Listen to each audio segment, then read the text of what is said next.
దేవుడి నామానికి స్తోత్రములు. ఈ ఉదయకాల సమయంలో మీ అందరికీ కూడా నా హృదయపూర్వకమైనటువంటి వందనాలు తెలియజేస్తున్నానండి. ఈ దినము దేవుడు మీతో మాట్లాడుతున్నటువంటి మాట ఎఫెసీయులకు రాసిన పత్రిక 2వ అధ్యాయము 13వ వచనంలో వాక్యం ఈ రీతిగా ఉంది. మునుపు దూరస్తులైన మీరు ఇప్పుడు క్రీస్తు యేసునందు క్రీస్తు రక్తము వలన సమీపస్తులై ఉన్నారు.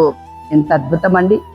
మునుపు దూరస్తులమైనటువంటి మనము క్రీస్తు యేసు రక్తము వలన యేసుకు లేక దేవునికి మనము సమీపస్తులముగా ఉంటున్నామట. అంతేకాదు వాక్యం సెలవిస్తా ఉంది. ఫిలిప్పీలకు రాసిన పత్రిక 4వ అధ్యాయము 5వ వచనములో మీ సహనమును సకల జనులకు తెలియబడనీయుడి, ప్రభువు సమీపముగా ఉన్నాడు. దూరస్తులైన మీరు దేవునికి సమీపముగా ఉన్నారు, దేవుడు కూడా మీకు సమీపముగా ఉన్నాడు. కాబట్టి మీ సహనమును, మీ ఓర్పును, మీ ఓపికని సకల జనులకి తెలియజేయనీయుడి.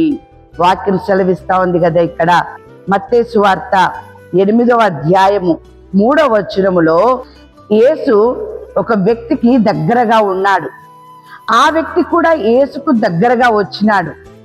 ఆ దగ్గరికి వచ్చినటువంటి ఆ వ్యక్తితో దగ్గరగా ఉన్నటువంటి యేసు మాట్లాడుతున్నటువంటి మాట, అందుకు ఆయన చెయ్యి చాపి వాణ్ణి ముట్టి నాకిష్టమే, నీవు శుద్ధుడవు కమ్మని చెప్పగా తక్షణమే వాని కుష్టి రోగము శుద్ధ ఆయను. ఎంత అద్భుతం అండి. కుష్టి రోగము కలిగినటువంటి వ్యక్తి యేసుకు సమీపముగా ఉన్నాడు.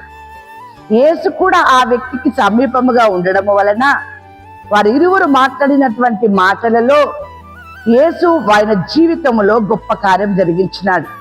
అలాగుననే నీవు దేవునికి సమీపముగా ఉన్నప్పుడు దేవుడు కూడా నీకు సమీపముగా ఉంటాడు. అప్పుడు మీ జీవితంలో అద్భుతము జరుగుతుంది.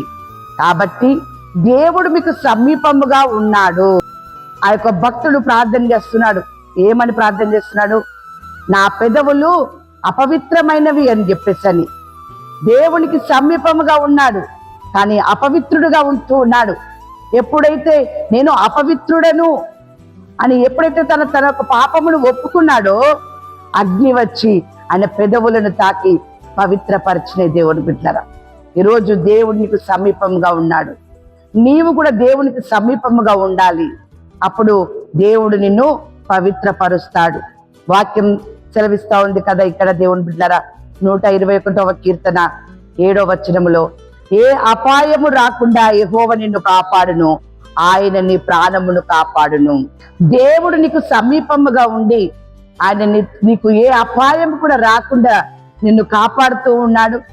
నీ ప్రాణమును కూడా ఆయన కాపాడుతూ ఉన్నాడు. దేవుని బిడ్డలారా, ఉదయకాల సమయంలో దేవుడు మీకు సమీపముగా ఉన్నాడు. నీవు దేవునికి సమీపముగా ఉన్నావా?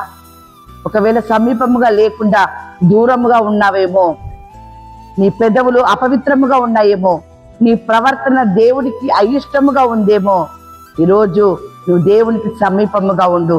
దేవుడు నీకు సమీపముగా ఉండాలని ఆశపడుచు ఉన్నాడు.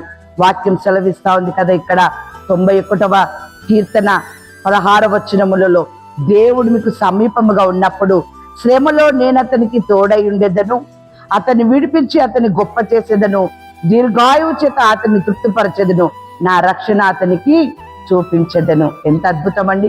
దేవుని యొక్క రక్షణ నీకు చూపించడానికి దేవుడు నీకు సమీపముగా ఉన్నాడు.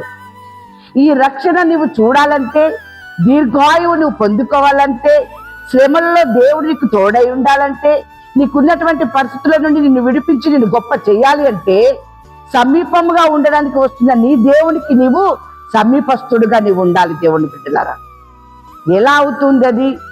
మునుపు దూరస్తులైనటువంటి మీరు ఇప్పుడు క్రీస్తు యేసునందు క్రీస్తు రక్తము వలన సమీపస్తులై ఉన్నారు కదా. క్రీస్తు రక్తము దగ్గరికి నువ్వు వచ్చినప్పుడు నువ్వు దేవునికి సమీపస్తుడుగా ఉంటావు. నీ పాపములు నీవు ఒప్పుకొని నువ్వు విడిచిపెట్టినప్పుడు దేవుడు నిన్ను పవిత్రపరుస్తాడు.